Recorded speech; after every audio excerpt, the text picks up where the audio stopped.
What is up, everyone?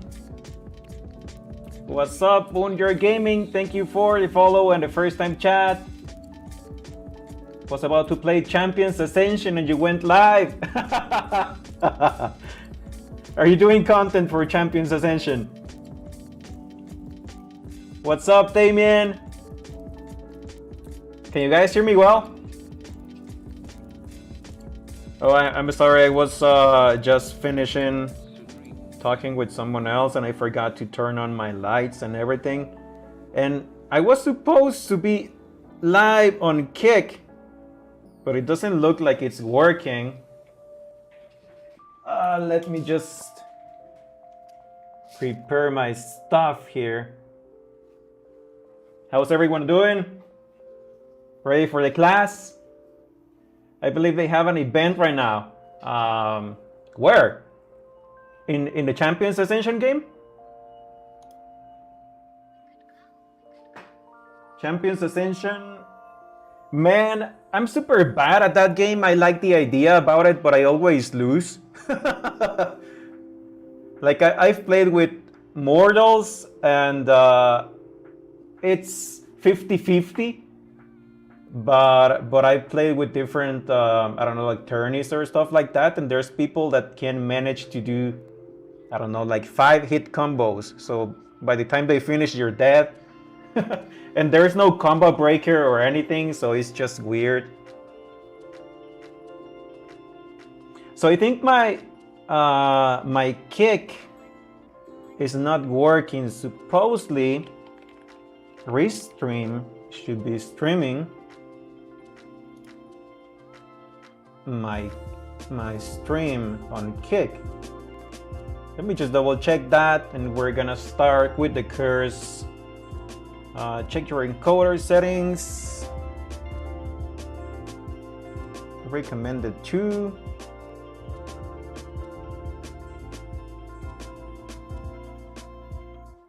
Yeah, so according to Restream, I should be live on Kick, but it doesn't look like when I go to Kick.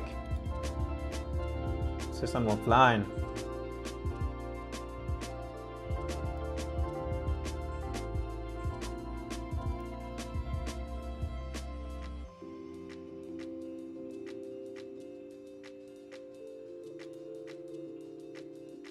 FFA Day 1, maybe some more old Sally. Right, so it doesn't work. I don't know what's going on with Restream. It says I'm okay. I'm gonna share over here. It says I'm live. It says I'm live on Kick. But when I go to Kick, okay, it says sending data. Okay, something's wrong. Unable to connect? Yeah, I have no idea what's going on. So it looks like everything is fine here. Streaming? Come on, you can do it. You can do it, you can do it. Sending data. Streaming! Woo! Is it working now?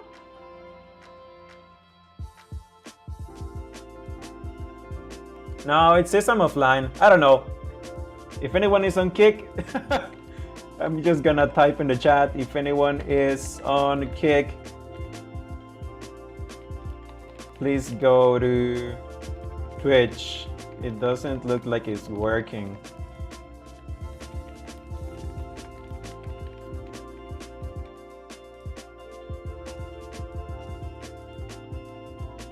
I know some were waiting for me on Kick. So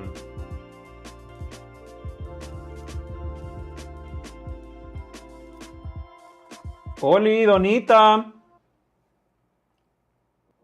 How are you today? Doesn't look like Kick is working. So I'm just gonna let the people know. I know they've been watching the other live streams, so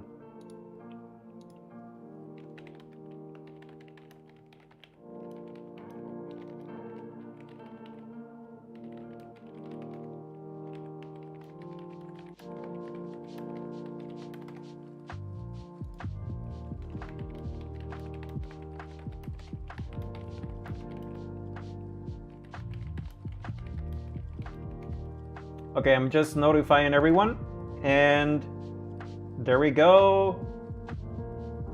Just gonna start in a minute. Sorry for the technical problems. I heard what happened? I heard a sound. Let's go, Clouds! That was the sound. Hey Clouds, thanks for the first time chat, for coming over here. Glad to have you here. Hope you guys are ready. It doesn't look like Kick is working, so I'm gonna be streaming on Twitch only. Restream says it's live streaming in an excellent condition on Kick, but it's not working. I don't know, something weird's going on. So let's do it. Let's start with the curse. Who's gonna follow along? Is anyone going to follow along while I'm sharing the information about Unreal Engine?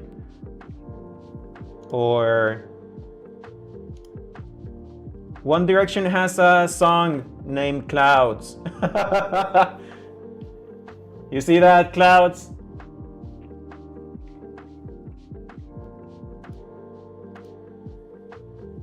Right, so I wanted to start with something about, I don't know, like myths around game development.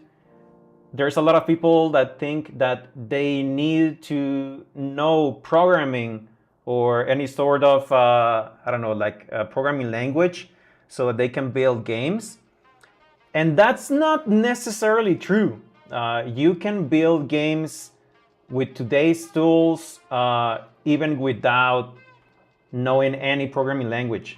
Unreal Engine is built using C++, but you don't need to know anything about C++ so you can build a game. There is actually a lot you can do in the game just using blueprints. Blueprints is the visual scripting language on Unreal Engine. So that's all you need to know to build a game. And if you wanna kind of like go into it and see if I'm wrong or right, you can search about a game called Enenra. I have no idea if you can pronounce it differently. Enenra? I don't know. I left the name over there in the chat, but that game, there is an Inside Unreal episode where they interview the guy that made this game. The game is super fun, and the game is super cool. If you compare it to many of the Web3 games, it's actually a lot better than a lot of them. And it's built just by one guy, and he started learning Unreal Engine, and that's how he built the game. And he didn't use, first of all, any programming for the game, probably just like 1%. We need to make a game then. Yeah, for sure. We can make a game. It takes a long time to build something fun, but you can do it if you have the passion to do it and if you have like a direction of where you're going. So yeah, you don't need to know any code to build any sort of games in Unreal Engine. Maybe just like 1% if you have. Hey Ice, thank you for the follow. Thank you very much for coming over here. So you don't need to know any programming so you can build a game. Using Blueprints, which is the visual scripting language from Unreal Engine, you can do a lot of things. And you can also use Unreal Engine for a lot of different things that are not related to game development. You can do car, automotive stuff in Unreal Engine. So you can, I don't know, like do simulations of how something works in a car, or you can build a scene, or you can do animations. You can build a movie. You can do many things in Unreal Engine that are not necessarily making games. So yeah, wanted to get that out of the way starting this course, because that's something that keeps people away from trying to learn a game. They think they need to know programming or something like super complex so they can start building a game. But if you have the passion to do something with 3D stuff, 3D assets, and start putting them together, and you like experimenting with that, you're gonna be able to build a game if you just keep on learning the basics. So let's talk about Unreal Engine and game development before we start jumping on Unreal Engine and the interface and everything. So there are different platforms to build games. The one I like the most is Unreal Engine because I like third person and first person experiences, and I like super realistic assets and stuff and 3D scenes. If you're looking for something else, if you like probably a 2D platformer game, Unreal Engine can do it, but I feel like there are better options for it. You have Unity, which is another great tool. Hola Ratón, bienvenido. Smells like dirty rat in this chat. Raton means rat or mouse in Spanish. So everyone knows Renaton over here as rata, Renaton rata, yeah. So it's rat. So that's why there's a comment over there in the chat, just putting everyone up to speed. So yeah, lost the train of thought there. But thank you very much, chat, for being active over there. Cucarata Trio. So yeah, myths and platforms. So platforms.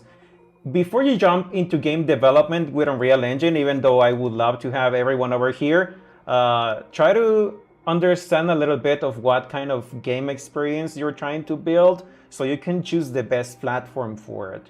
If you're gonna build a 2D, I don't know, like on a single line kind of game, something simple, probably Unity is the best way to go about it.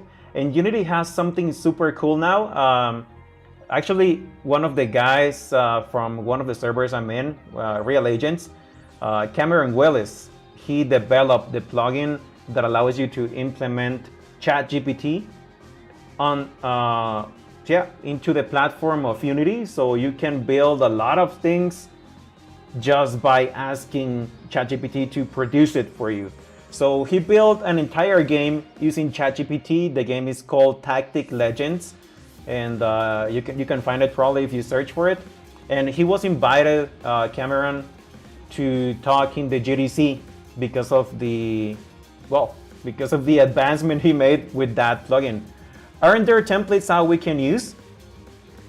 By templates, you mean templates to start something in Unreal Engine, or what kind of templates are you referring to? But yeah, you have templates in Unreal Engine. You have, I don't know if you have templates in Unity. I don't remember. I tested Unity for like 3 months before I decided I wanted to go with Unreal Engine for sure, and just went full into Unreal Engine.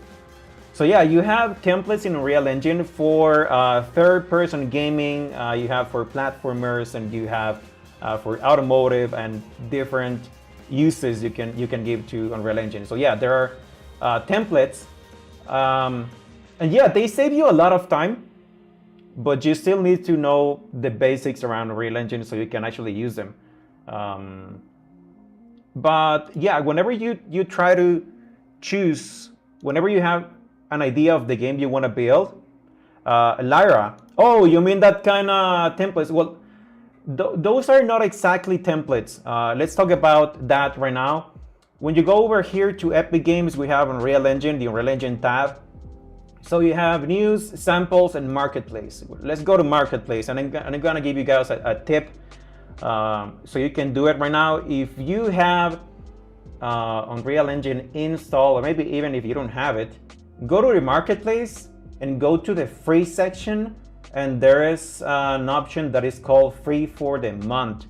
Go there right now, and you're gonna be able to find different assets that they make available for everyone for free during the first months. During the month.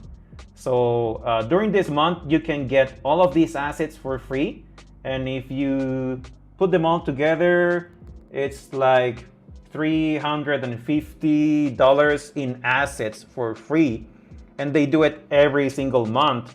And every month, from one of these assets, they choose one, and it could be the best or not. They choose one and they make it permanently free. So you can go to the permanently free collection, and you're gonna find a lot of different assets over here that you can use for your games, for your projects, for anything you're doing, and that's about it. You can just use them. So it's super cool, but just make sure to go in every month and get the free content, because that stays in your library and you can use it to publish a game. And I have a ton of assets over here. As you can see, I have a ton of assets that I've been getting from the free collection every month. So some of them I purchased, but yeah, most of the assets over here, they are from the free collection. And I don't know, probably yeah, I've been farming, man. They are really good. And sometimes they give you stuff that is like $450 for free. So yeah, you can save a lot of money using the free content of the month. So you were talking about Lyra. Most of them will never be used. Actually, I've used probably 50% of all of the content, and I try to at least add it to the project once, to a project I have for testing. I add all of the content there, the free ones of the month, so that I know what they have, because you need to have like a mental reference of what you have so you can use it after for any other games or experiences. So you were talking about Lyra. Lyra is one of the permanently free projects that you can find over here in the marketplace. And what they allow you to do, yeah, it's some sort of a template. It's a starter game example. It's a sample. So they provide you with samples on Unreal Engine, and you can download it and you can edit everything that's inside of it. So it's not exactly a template, but they have a lot of different projects that you can use and modify to make a game. So I know there's a couple of Web3 games that did this. They took Lyra and they just modified it with their assets. You have to do the rigging of your characters and change some of the assets for the buildings and stuff like that.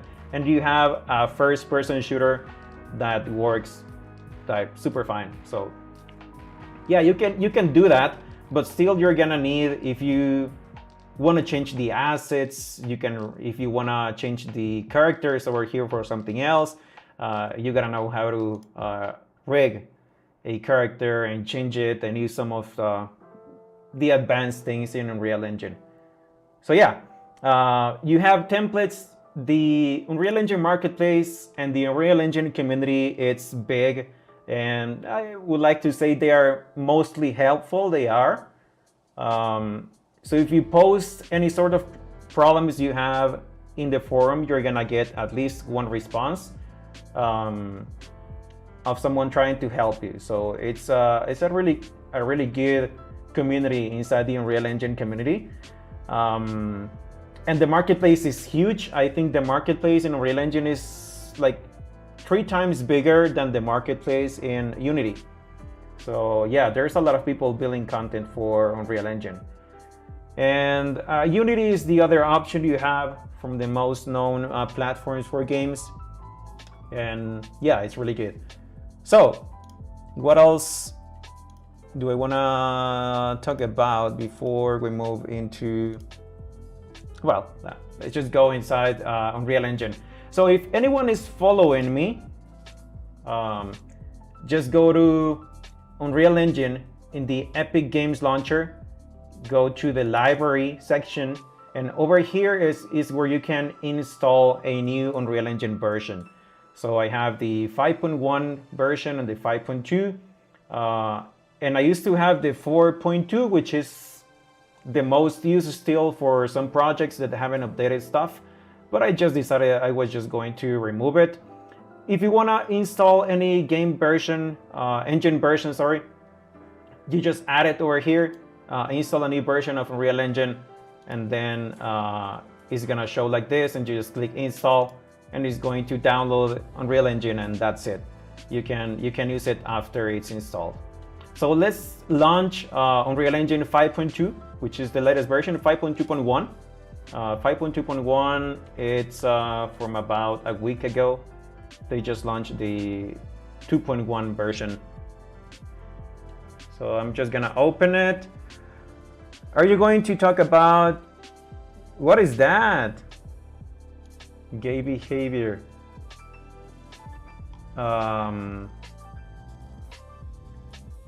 So let's just open it. You're gonna need probably some like better specs on a PC so you can run some of the most advanced things on Unreal Engine, like Lumen and the global illumination system. Not like super high, but you're gonna need at least an RTX capable graphics card so you can use everything in Unreal Engine. And I was supposed to have Unreal Engine 5.2.1 open, but it's not opening. Oh, there we go. What is going on? Prerequisites? It's trying to install some prerequisites. I don't know why, I just used it this morning.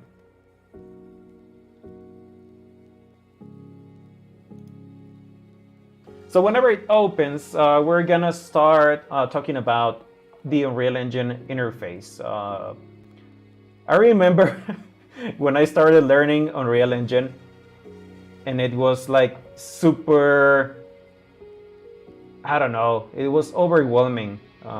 Just opening the Unreal Engine interface and just, I don't know, I just crashed. I didn't know where to go, where to start, and I started like watching a lot of different tutorials for Unreal Engine, kind of like jumping from one spot to another.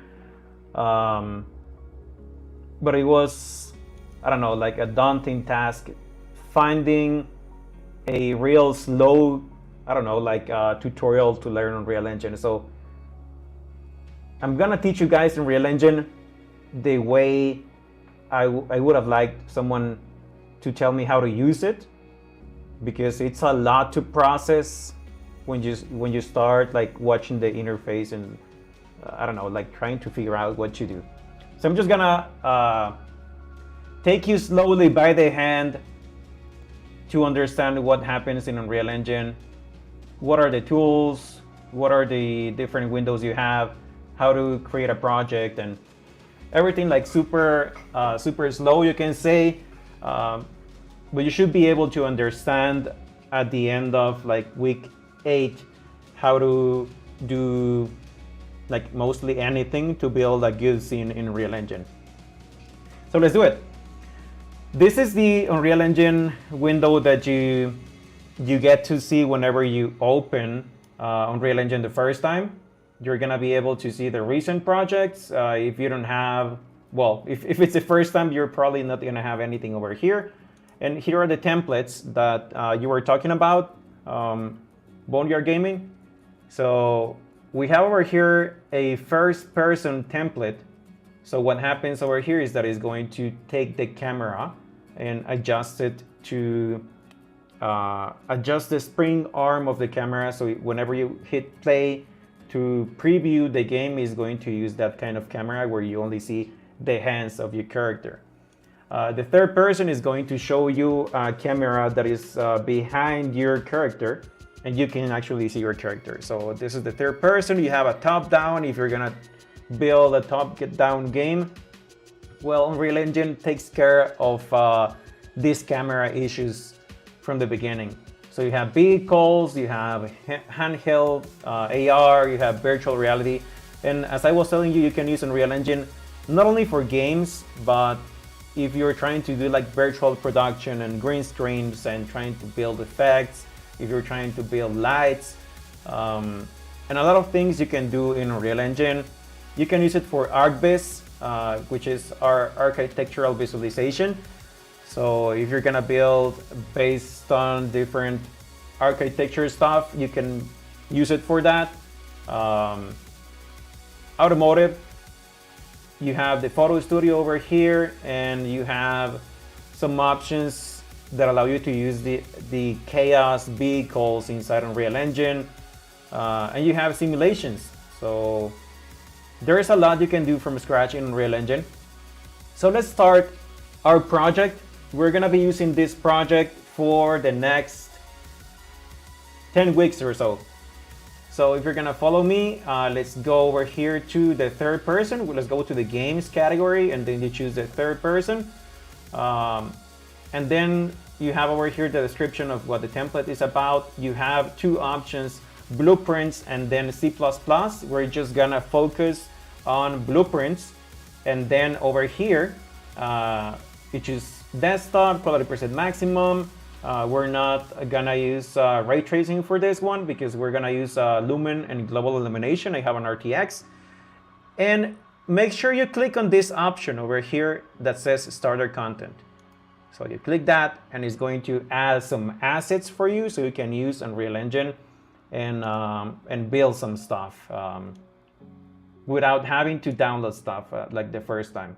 So this is the project location. You can click on the folder over here so you can build it somewhere else. I'm just gonna use the usual one, which is documents, and then real projects, and then it builds whatever you name it over here. So this is the location, and this is the project name. So the project name, it says my project tree. I'm just gonna name it intro Unreal, and that's it. Let's hit create, and it's going to create a new project using the third person template, and it's going to add the starter content onto the game. So it's just gonna build some stuff, and there we go. This is the sandbox you have, but if you're gonna open Unreal for the first time, you're not gonna see this option. The option that you're going to see is this one. It's just building shaders over here. Shaders are a process you build on the GPU to kind of like render the physical, no, not the physical, the graphical effects that you have on your scene. So those are the shaders. You build them on the GPU. So once they are built, you're gonna be able to see your scene over here. So this is the first scene you're gonna be able to see in Unreal Engine the first time you open Unreal Engine. So it's 2 chairs, a lamp, and a table, and that's it. And these are some other settings we're gonna talk about after. Let's start with the basics. this huge window over here, this is the viewport. So in the viewport, you're gonna be able to see all of the 3D assets and actors you drop into your scene. This is the part of Unreal Engine that you're gonna use the most. And whenever you're clicking anything over here inside the viewport, you can find it over here also on the right side. This is called the outliner. And basically the outliner lists all of the things that you have inside your scene over here. As you can see, it has everything, even though some representations don't have a physical, like graphical representation in the scene, because this one over here that says audio, this is the sound that plays whenever you play this scene. So the outliner is just going to show you everything that you have inside your scene. And you can read it, and you can click also from over here, from the outliner. And as you can see, it changes the chair. If you want to select the other chair, I can just click over here and it changes to this one. If I choose the floor, it's just gonna select the floor. And actually it's broken down in two. I just noticed that. And here's the statue, and here's the table. So you can select everything over here from the scene in the outliner. Below the outliner, you have the details of the asset you have selected in the screen. So we have the table over here. As you can see, the table is selected over here, and the details that we have below are the details for the table. So we're gonna talk about the details that we have over here after. Let's just continue with the general interface of Unreal Engine. So what else do we have that is super important? We have the toolbar, and in the toolbar we have the selection mode. We have the modes, and you have different modes in Unreal Engine. You have the selection mode, and you have landscape mode, foliage mode, mesh paint modeling, and you have different options over here that you can choose in Unreal Engine. We're gonna talk about each one of these in different classes, but just that you know, if you want to build landscapes and foliage and stuff like that, we have different modes for that. And the one that you're gonna use the most is selection. If you're gonna be like building scenes and adding objects and stuff like that, that's selection mode. So that's the one we're gonna use during the first like 4 classes probably. So after that one, the selection mode, we have the add to project option. So over here you can find basic actors, lights, shapes that you can add onto your scene. So if we choose one of the shapes, let's say a cube or a sphere, we just drag it onto the scene, and there we go. We have a sphere in the scene, and as you can see, the shadows are being calculated automatically in real time based on the position of our sun, which is over here. So this is blueprints. This is level sequences. Whenever you want to do a cinematic, that's another class. And this is the play mode. Play mode simulates what happens when you enter a game in the game mode. So we just hit play and that's it. And this is how it looks like in a third-person character template, the play mode. And I don't know if you can hear the sound, but that's the sound we have over here in the audio. And that's about it. So this is the play mode, and that's the important thing about the toolbar. And we have something else over here below, another like kind of like toolbar, and we have the perspective view that we have right now. But we can also use an orthographic mode if we wanna check our scene. We can just choose a top-down view, and in this view you can move just by dragging with your right click, or you can zoom in using the scroll of your mouse. This is if you wanna see your scene in an orthographic mode. You can also choose the left, and we can see the scene over here from the left. It depends on what you're building. Probably you're just gonna use perspective mode most of the time. So let's go back to perspective mode, and as you can see, everything that you do on Unreal Engine has a hotkey. So if we wanted to go from the orthographic view to the perspective view, we can use Alt-G, as it says over here.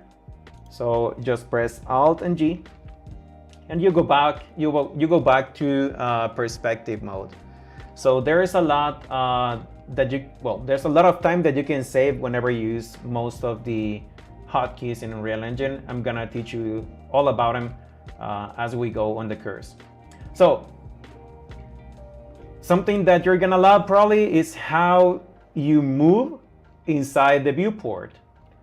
You have different options. If you just move your mouse, like you hold your left click and you move your mouse, you're gonna be able to move the mouse left to right, and if you go like forward, it's gonna zoom.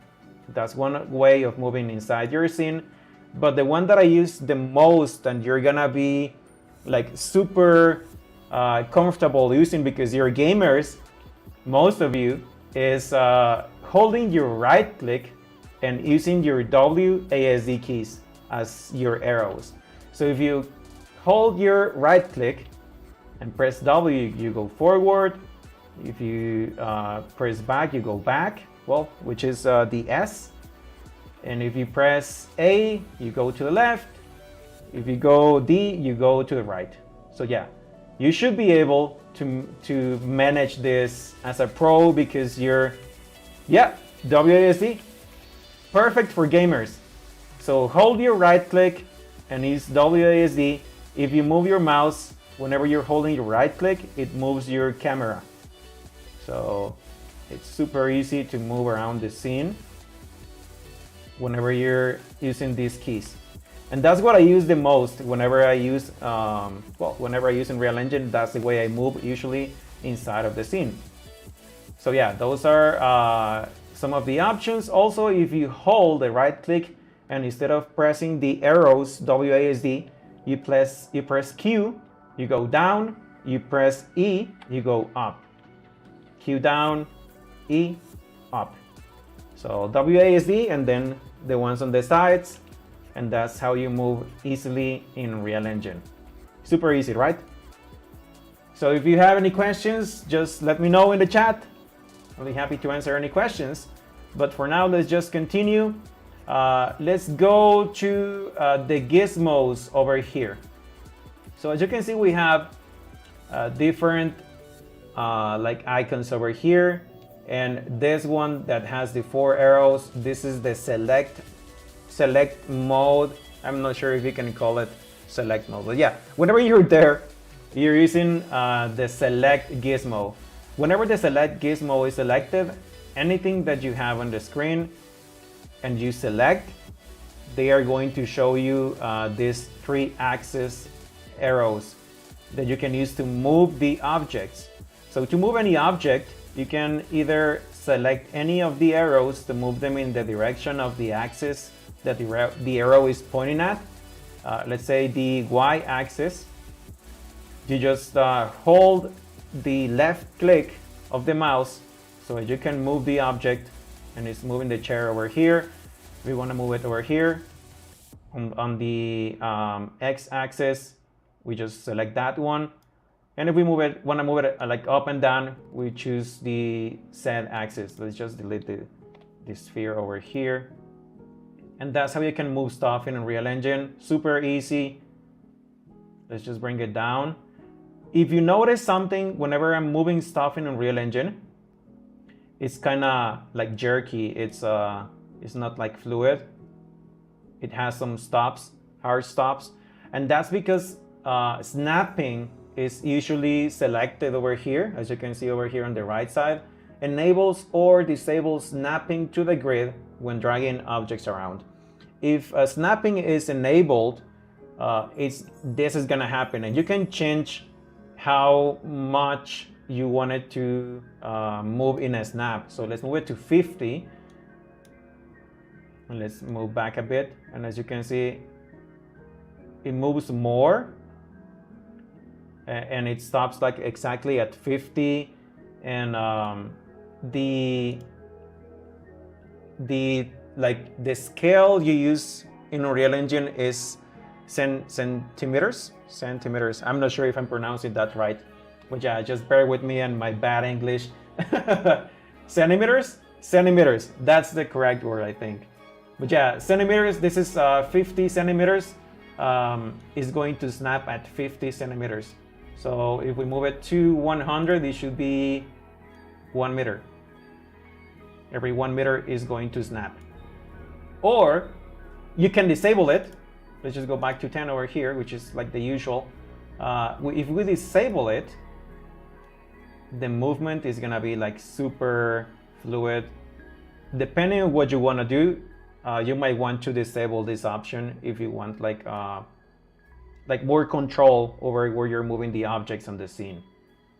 So that's snapping and that's moving, and we have another gizmo over here, which is rotate. And as you can see, we have the hotkeys. So again, the hotkeys for these ones at the top are gonna be W for moving, E for rotating the objects, and R if you want to scale the objects. So if we go E, you can see that the gizmo changes over here from the arrows in W, then E is going to use the rotate mode, and as you can see, the axes are now different. They are like a kind of like a circle, and this indicates that you want to rotate the object around this axis. We have snapping enabled as well. We have the snapping over here for the rotation. So the snapping for the rotation is this one over here, and we have it at 10. You can disable it, and as you can see now, it's a lot more fluid when you're doing it.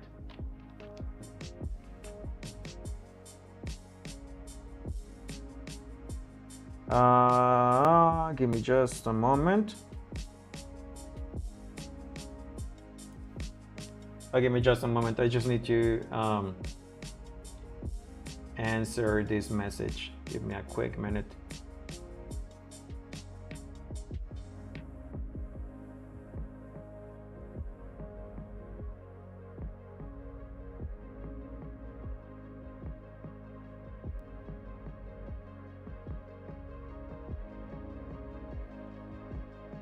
Just let me know if you have any questions so far.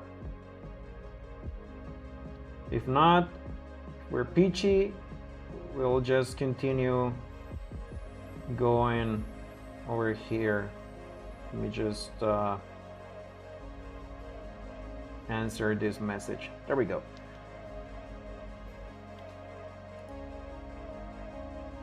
So, and the last one is scale. So if we hit R, as you can see also the gizmo changes over here from the circles or the arrows, and now you have some sort of squares in each of the axes over here. So this one is the scale mode, and this allows you to scale an object in any of these axes. So if we scale the chair using the Z axis, is gonna look like super weird and bad. But this is one option you have for any of the objects over here in Unreal Engine. You can also use Control C in Unreal Engine.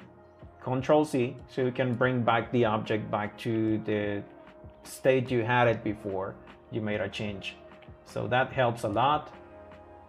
And that's, I think that's about, well, oh, we have the camera. Yeah, I forgot to talk about the camera. We have the camera over here. So this is the camera speed. Number one looks like this. So this is how we zoom out and move inside the scene. So if we bring it up to 8, it's a lot faster. So depending on the size of your world, you're gonna want to change the settings over here. For the rest of the course, probably just one is gonna be enough. I'm sorry, Kobe. Yeah, I don't know what's going on with Kick.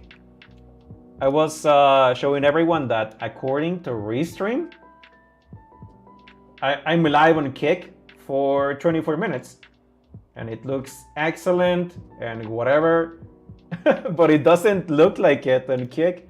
I don't know what happened over there. Yeah, it's offline on Kick. Super sorry about that. But I don't know, Restream is just not working, man. I don't know. Super weird. Super weird. I'm gonna figure it out after this first day of Unreal Engine.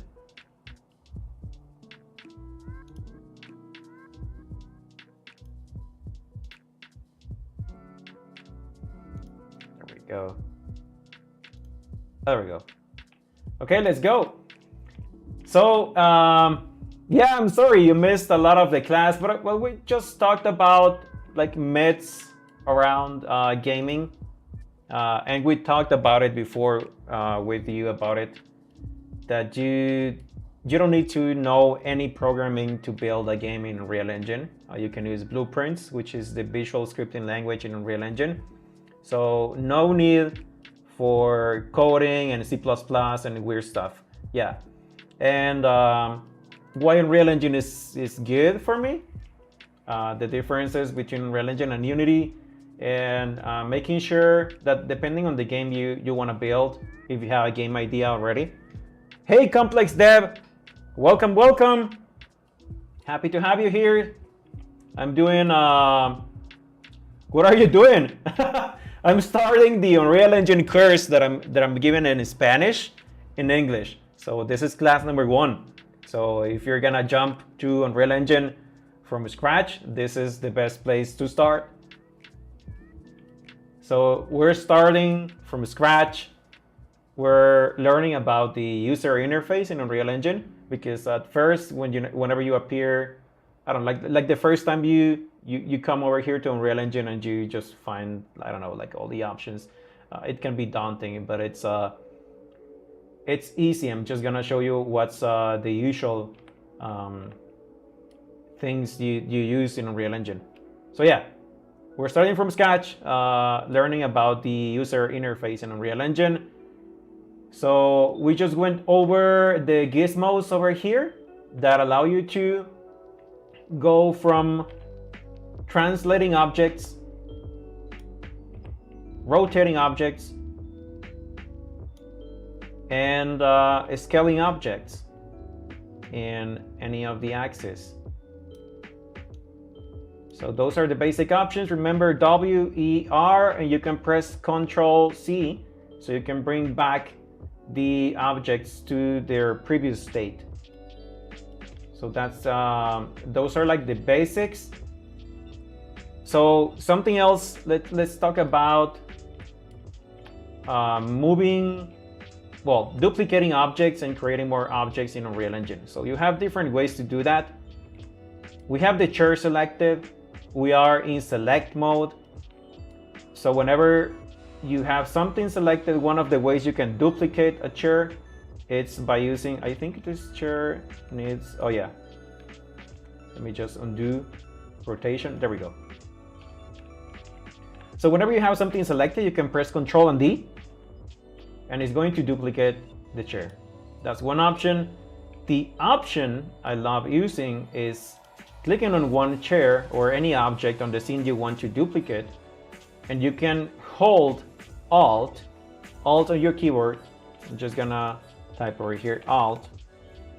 You can hold Alt on your keyboard and then drag with your mouse, so you can,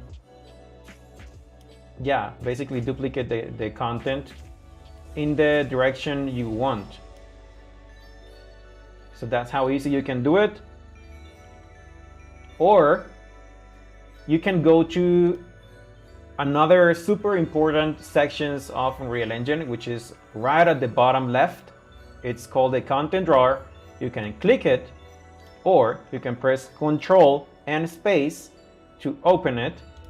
And you can think about the, let me just type over here, Control space for the content browser.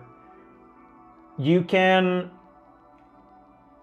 think about it as the file explorer in Real Engine or Finder in Mac. Basically, it's just the folders you have over here and how you navigate inside of all of those, and you go and search inside for, I don't know, like different stuff. So it's just the structure of all of the content that you have inside of your project. The content you have into the content browser is not the same as the content you have in the outliner. The outliner shows you only the content you have in your scene, but the content browser shows you all of the things you have inside of this project that you have available to use. So as you can see over here, if we go to props, this is the starter content folder that you should have if you started a project and you check the option to use the starter content. So if you did that, you should have this folder over here with more folders inside, and there is one that is called props. Inside the props folder, you have different 3D assets that you can add to your scene. So let's take this couch over here, just add it to the scene, and there we go. We have a new couch on the scene.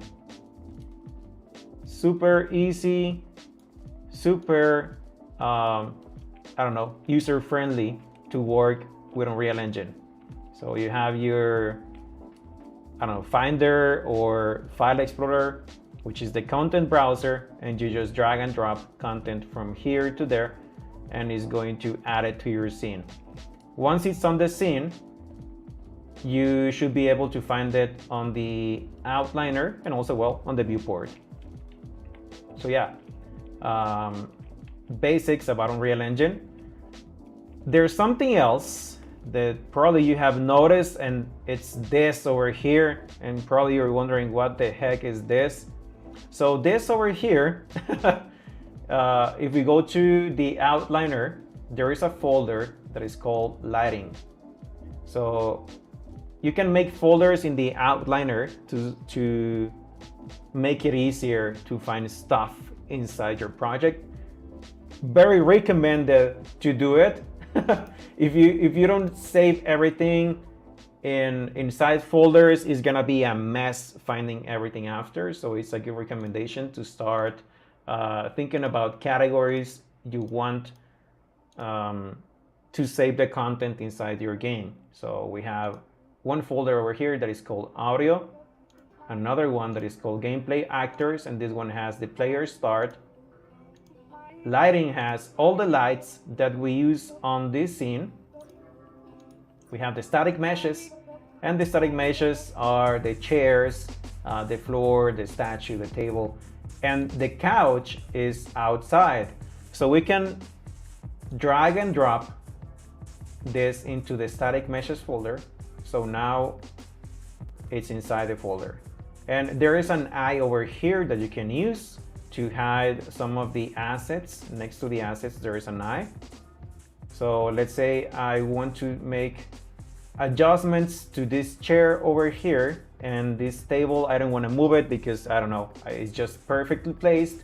You can use the eye to hide it. It's still there. You're not gonna be able to select it, but it's still there, but it has the eye turned off, so you cannot see it. So just so that you know, if some I don't know, at some moment you're doing something and something disappears, maybe you click the eye and it's just hiding over there, but it's still on your outliner. And on the outliner you can also search. So let's say, oh man, I lost my statue, I have no idea what it is. You can just search for statue over here, and it's gonna show you that the statue is here, and you can turn on the eye, and there we go, the statue is back. Again, you can make folders to move stuff into a different folder. Let's say, tips. You can hold shift so you can select a line of objects. As you can see, I selected all 4 chairs over here on the outliner, and it's way easier to do that whenever you're selecting a lot of objects than having to go through each and every one of these by hand picking all of them. If you have a ton of assets, it's gonna take you a long time, so it's better to use the outliner to do that.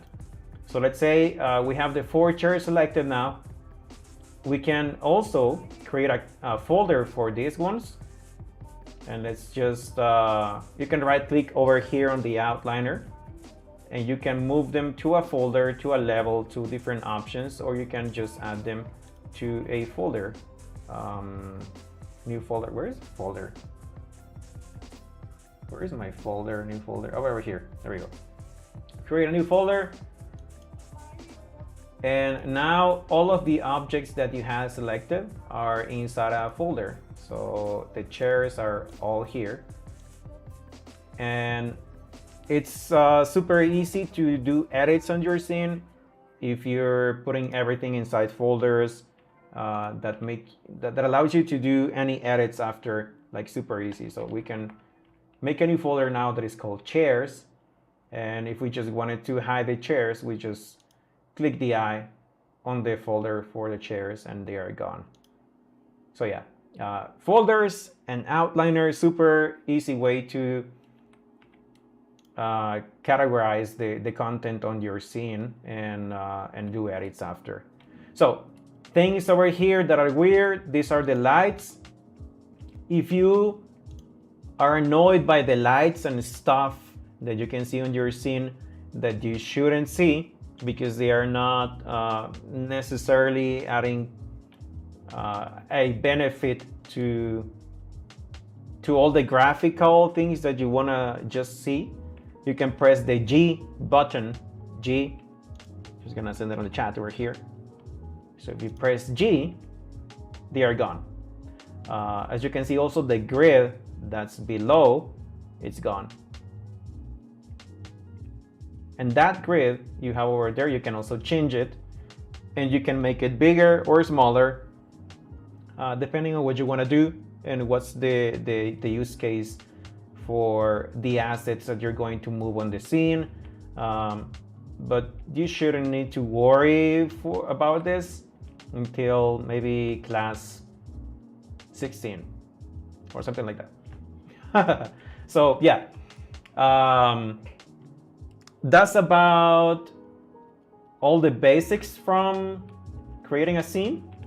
So let's just press G again. So let's hide this and let's talk about, well, let's do our first scene, and then we're going to talk about the post-process volume and auto exposure and some of the lighting in Unreal Engine. So if you don't have any questions, we're nearing that hour in Unreal Engine.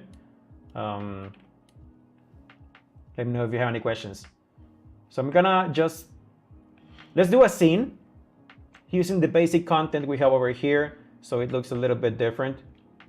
So what you can do with the table over here is that you can actually make it larger on the axis over here. We can rotate it.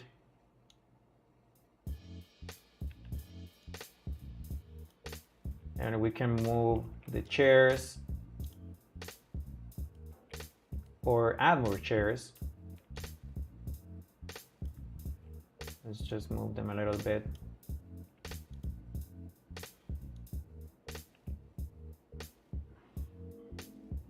By the way, the floor usually has a texture. I don't know.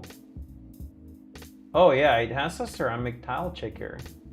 Why is it not showing the render of this one? I don't know. Something weird happened. But it should be showing a texture on the floor, but it's not showing really well. Or is that the texture? No, it shouldn't be. This is the Unreal Engine basic texture. Yeah, it should look like this, but it doesn't look like that. Well, Unreal Engine issues.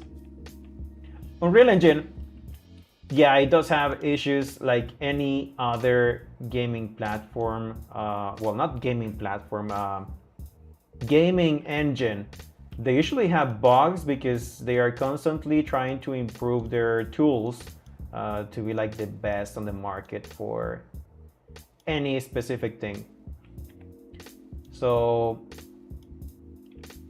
yeah, you're gonna find some bugs in all of the game engines. There we go. So let's just make a quick scene over here.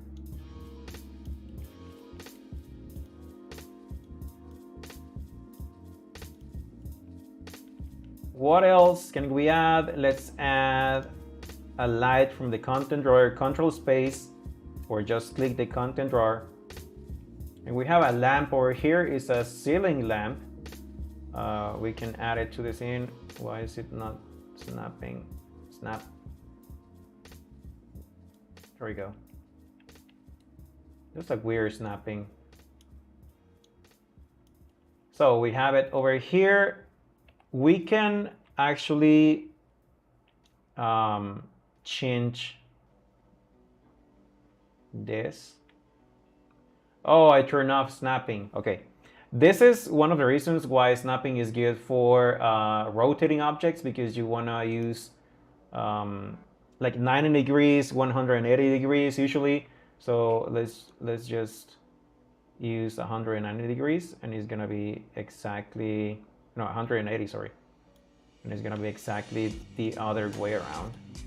So another tip in Unreal Engine, we can try to guess when the lamp is hitting the floor and just try to make it perfect. Well, it's still inside because we have snapping on, and it probably should be like 5 degrees. Oh, 5 degrees for this one, sorry. Yeah, but it's still bad. So you can try to guess it, or good tip, you just press the End key on your keyboard. I'm gonna type it over here, End. So whenever you press the End key on your keyboard, it's just gonna snap it to whatever is below perfectly. As you can see, it's exactly on the floor, looking really nice. There we go. So now it looks like a lamp, and this looks like a, I don't know, like an office setup over here, or a meeting room or something like that. So something else, auto exposure. Unreal Engine tries to mimic what happens with your eyes whenever you go into an environment that has less lights, and it tries to compensate for the lack of lighting. So if we go below over here, what's outside is going to look a lot more shiny, because it's trying to make our eyes bigger to get more lights, so that we can see better whenever there is no light below over here. So if we go out, it changes. But that's something that happens in Unreal Engine. Can you see the difference? Going down, as you can see, the light starts looking better. Like there's a lot more light coming in. And if we go out, it looks like super, because we were absorbing more light. So that's called auto exposure, and that's what happens with our eyes whenever we're everywhere. So you go into a room that has little to no light, and you were coming from the sun, your eyes try to get like bigger. Your pupils, I don't know, I think they are your pupils. They try to get bigger so they can absorb more light. And whenever you go out of like super dark place into a place that has a lot of light, you kind of feel like you're a vampire looking at the sun. That's like the process that happens with auto exposure. So we can disable that using a post-process volume. So I'm gonna talk about it in a different scenario. Let's just make a new level. So everything that we have over here, this is on a level. You can think of a level like a map that you need to load, like again, when you go to a different section. So this is your map, your level. If you want to create a new one, you have to actually create a new map, a new level. So we can find this map over here, the minimal default map. We can find it over here in maps, in the starter content. Sorry. So starter content, maps, and we can find the folder over here for minimal default. So let's just make another change over here so you can see something. So whenever something is not saved, it's going to show this asterisk over here. Once you save it, it disappears, so that you know that something is not saved. So let's make a new map where we are going to build not a house, but a square that mimics a house, to talk about the post-process volume and the lights and the auto exposure. We're 1 hour 7 minutes, so I'm just not gonna take too long. To make a new one, you can make a right click over here on the content browser and then go to new level. Or if we wanted to use some of the assets over here, we can just duplicate this one, pressing Control and D. I'm just gonna send it over here in the chat. Control plus D. So Control D, we can duplicate anything that we have selected on the content browser. So let's duplicate this level. And we are going to call it post process. And if we open it, let's just save it. It's gonna be exactly the same level as we had before, but now we could delete some of this content. Let's just delete the chairs. You can, to select something that's inside a folder, you don't delete the folder, and if you delete the folder like you do in the file explorer, thinking that it's going to delete everything that it has inside the folder, it doesn't work like that in Unreal Engine. I don't know why, because it's what you think should happen, but probably it's also to prevent people from deleting a long amount of assets that they probably didn't want to delete. So if you want to delete something in Unreal Engine, you don't choose the folder and then think that it's going to delete all of the chairs. If I do that, I'm going to show it to you. It just deletes the folder and the chairs go out to the folder that is closer in some sort of the hierarchy of the folders. So as you can see, all of the chairs are now out of the folder. They were not deleted, and that's how Unreal Engine works. So let's, oh, it didn't, yeah. Control C doesn't like recreate the folders. So we just have to make a new folder so that I can illustrate how to delete all of the chairs over here. So new folder, sorry. So new folder, chairs.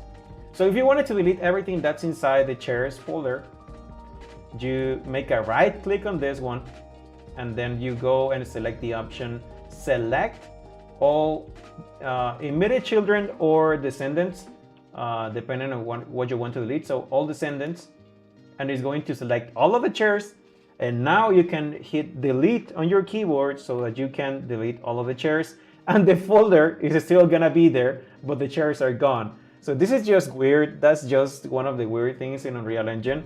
But that's how you can delete a lot of the assets at the same time. So yeah, that's about it. Let's just delete this one, delete this one, the statue, and we can leave those over there.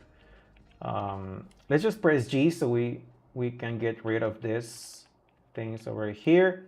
And we are going to simulate, as I told you, not a house, but something that simulates a closed space. And so we can illustrate the post-process volume and how it works.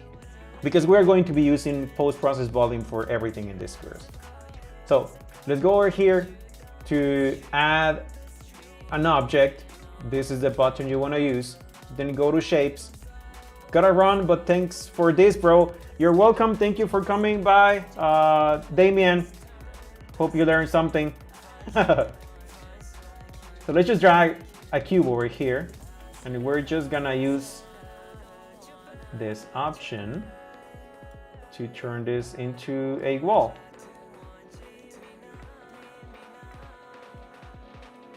Yeah, you can pretend it's a good building over here. There we go. Now let's just duplicate this. Now let's just duplicate it again and then rotate it 90 degrees. Pull it back.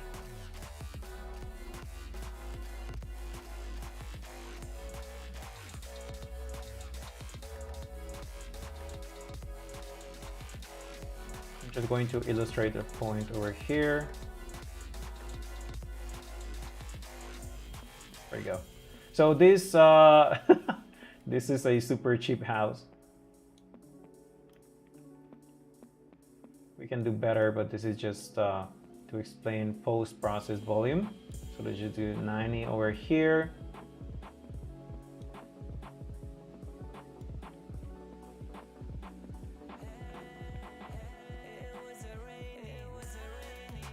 There we go. So again, okay, maybe just make it a little bit bigger.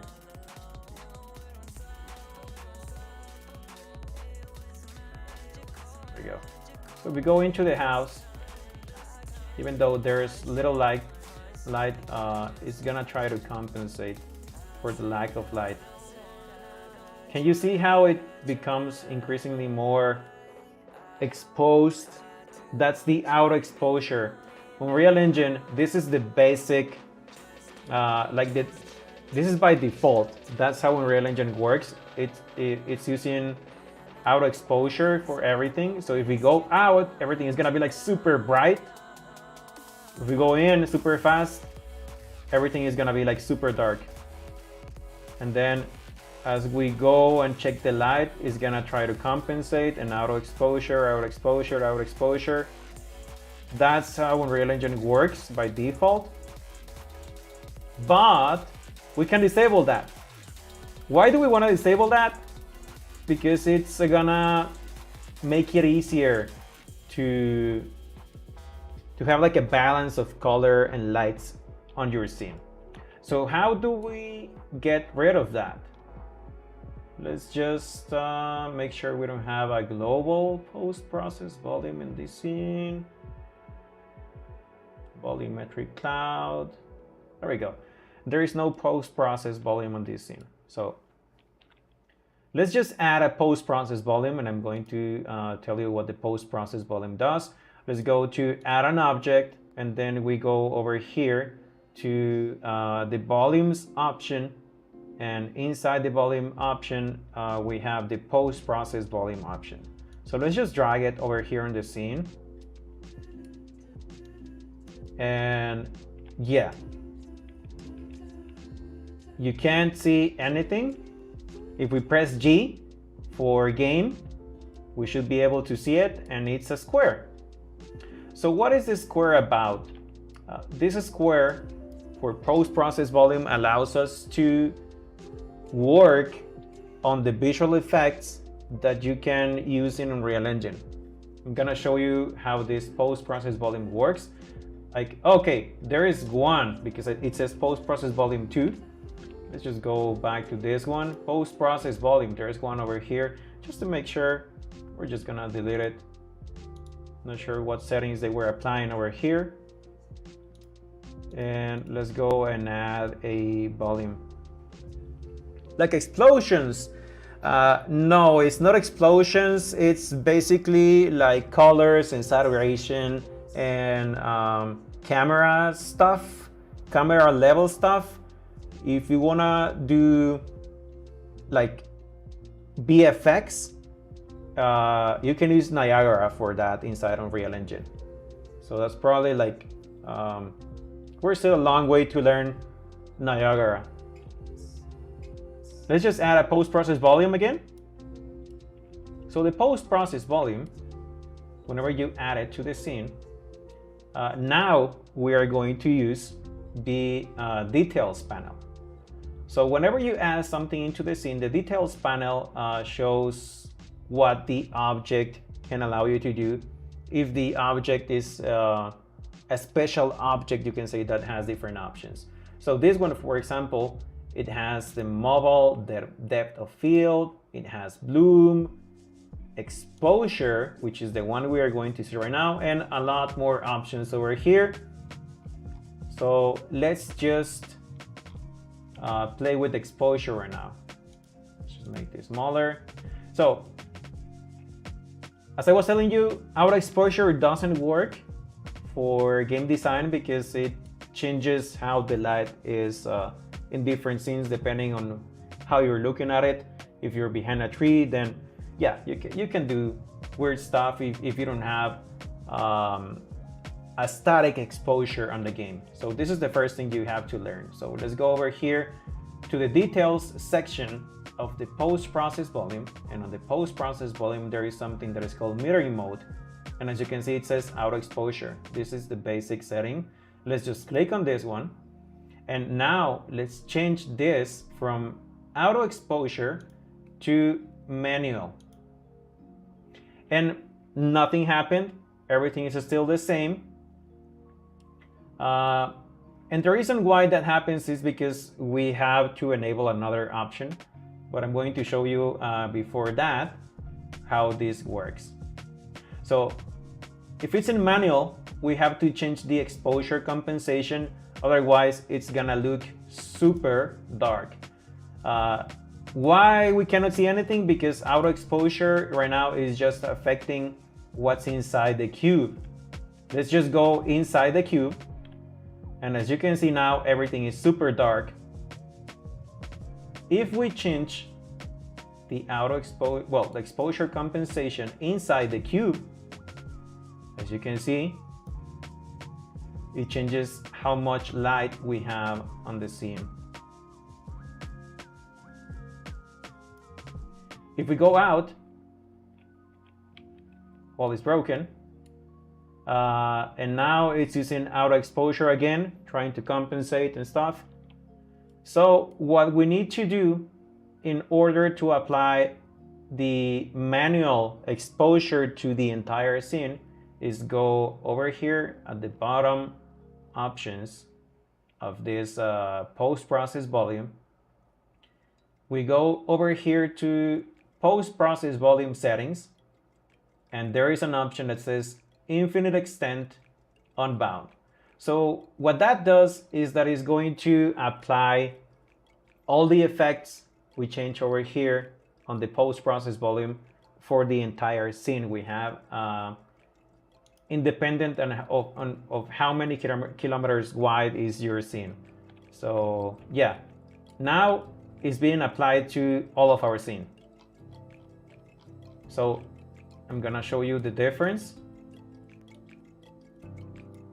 If we go in now, it's just gonna stay dark. The same level of light, and this works a lot better for when you're editing your scenes. There we go. And as you can see, you go out and it's the same lighting level. So usually you want to be working your scenes like this, so you don't have so you don't think that you're working with the right level of lights, but because you had out exposure, you were overexposing the scene, or you were adding more lights than you had to. So yeah, recommended out exposure, not the best way to design your scene for the game. So this is probably the first class. I wanted to talk about more things, but we don't have more time. It's been an hour and 21 minutes, 10 minutes of problems with Kick. I don't know why it doesn't work. Let me know what you guys think about it. If you have any questions, if you learned something, if it looks a little bit less scary whenever you open Unreal Engine. As you go inside Unreal Engine and around these curses, you should be able to understand a lot more easier how to do stuff in Unreal Engine. This is just the first class. So this is lights. This is how to navigate the user interface, how to navigate with the camera using the right click and WASD, Q and E, and whenever you're not moving, how to use the gizmos to move stuff around the scene. So W to move the objects around the axis, and end so you can put it down again and it snaps to whatever is below. Thanks, bro. This was quite insightful. You're welcome, Boneyard Gaming. Hope this has been fun. Like, the first classes are just basic. It's learning the ropes around Unreal Engine and the user interface and best practices. On the next class, we are going to talk about textures. So textures are super fun. If we go over here to the textures folder, we're gonna find some textures. Let me show you something really quick, and we can finish the class. Rock smooth. There's no good texture. Maybe this one, concrete panels.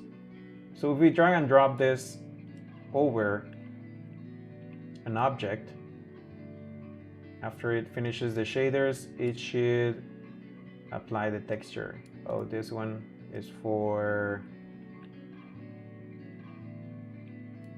yeah, this is a weird texture. I don't know why it's not computing it. But yeah, textures allow you to do a lot more realism for your scenes, and it's not working right now. I don't know why, but yeah. Unreal Engine 5.2 issues.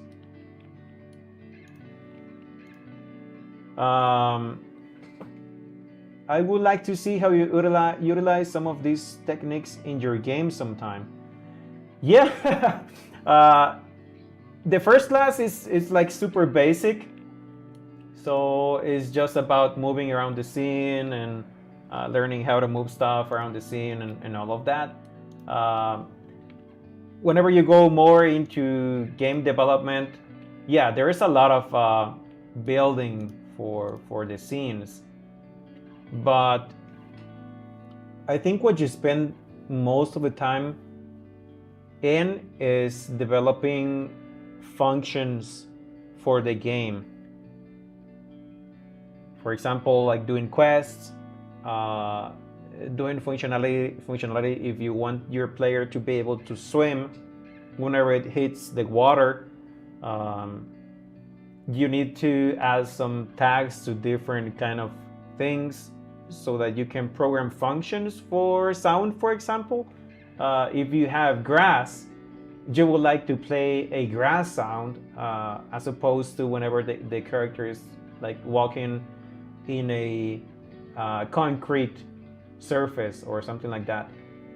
So yeah, whenever you go like deeper into the game after you finish like more of the artistic part of the game, it's all about functions and making sure the game is fun and making sure that the fights look well, the character actions and cues. Yeah, there's a lot about game development that we need to talk about.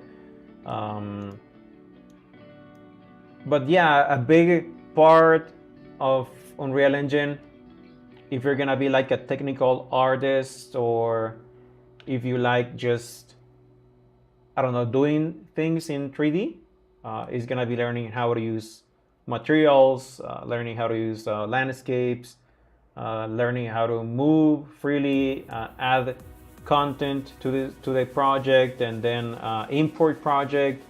You have Quixel built now into Unreal Engine. So if you go to Window, there is something that is called Quixel Bridge.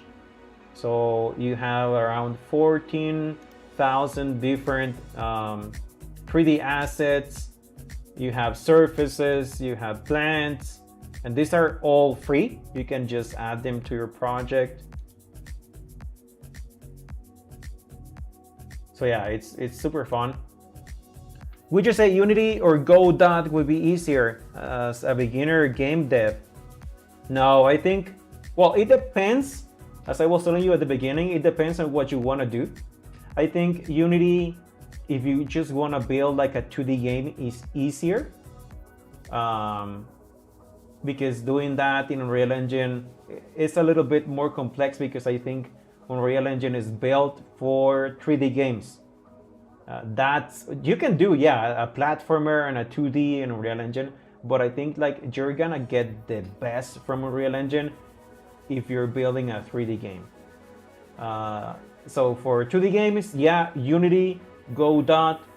For 3D games, Unreal Engine. Unreal Engine for sure.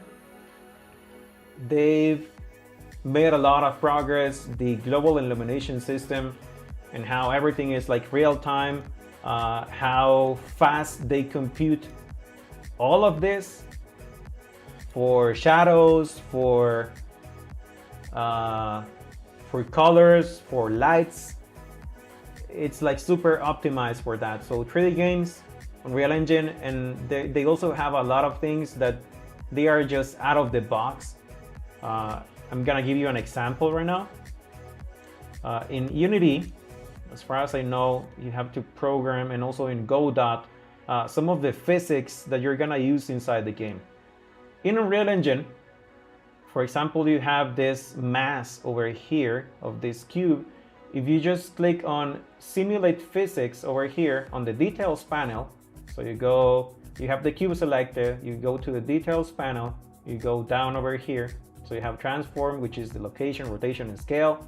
You have the static mesh, you have the materials, which we are going to talk about in the next class, and you have physics. So if you click Simulate Physics and you hit play, it's gonna simulate the physics for this piece of cube, and it's just gonna fall, and that's it. So physics, it's built into Unreal Engine out of the box, so you don't have to do any weird calculations or math. So you can do that. Or also, if you want to work with landscapes and calculate mountains and deform stuff, that's built into Unreal Engine, and you don't need to do anything complex for that, as opposed to Godot and as opposed to Unity. You need to do a lot more so that you can calculate physics. Something else that's super cool in Unreal Engine is that Unreal Engine, based on the size of everything, calculates the mass of all of your objects. So as you can see over here, mass is grayed out because I don't have it enabled, but it's calculating that the mass of this cube, which is now some sort of a square, is 386 kilograms. So that's an automated thing. You don't have to calculate it, as opposed to other engines. You can override it, which is something different if you want to achieve different things. In the last class I gave in Spanish, we're already in week 18 or 19, don't remember.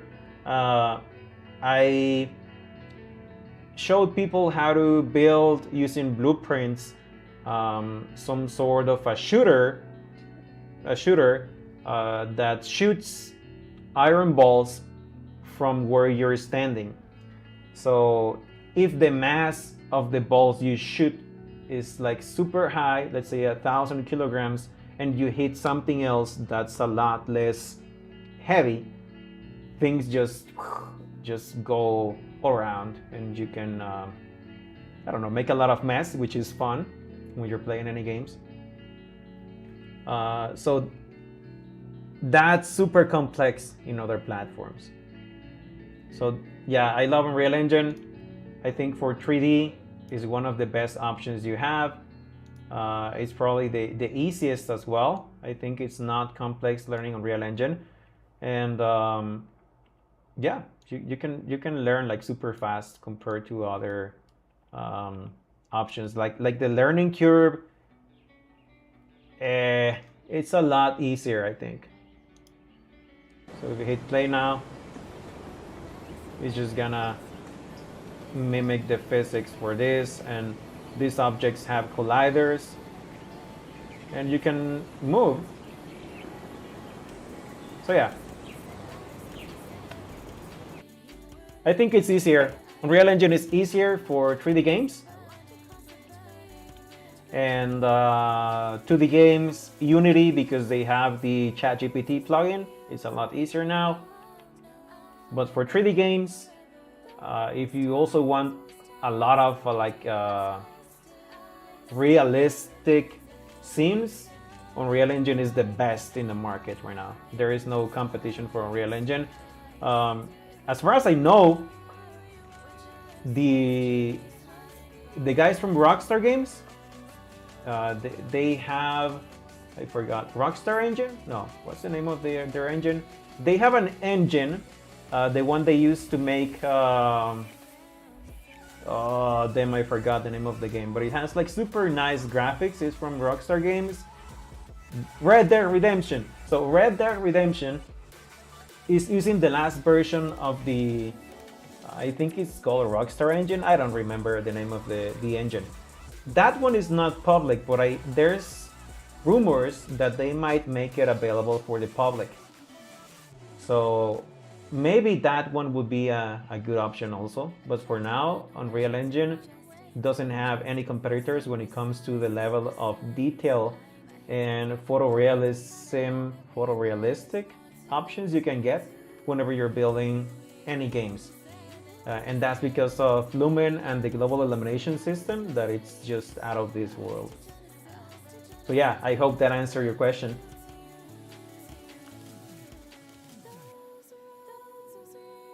So this is the first class. Proprietary greedy bastards.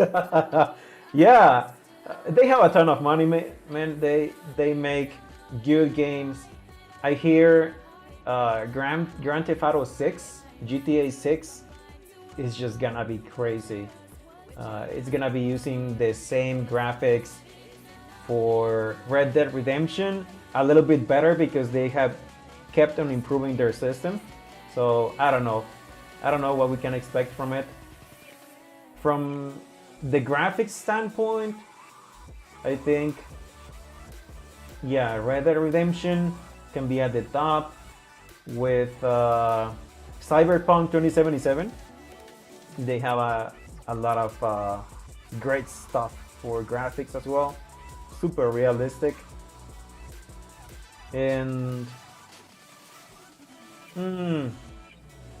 Assassin's Creed Valhalla, I think, has good graphics.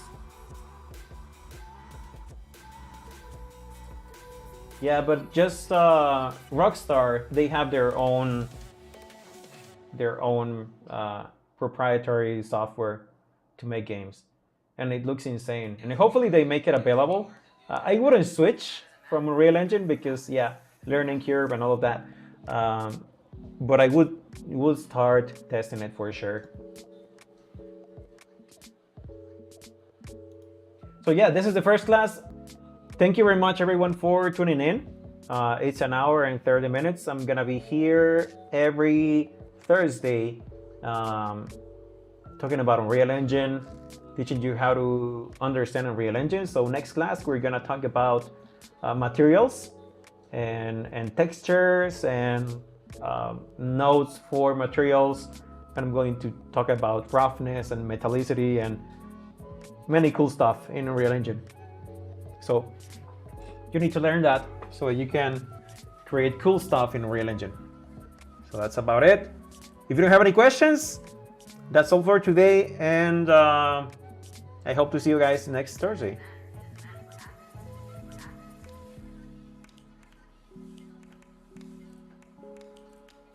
Yeah, no questions? Have a good night. Thanks for showing or for stopping by. I don't know. You're welcome. You're welcome. Have a good night, everyone. I'll see you next Thursday.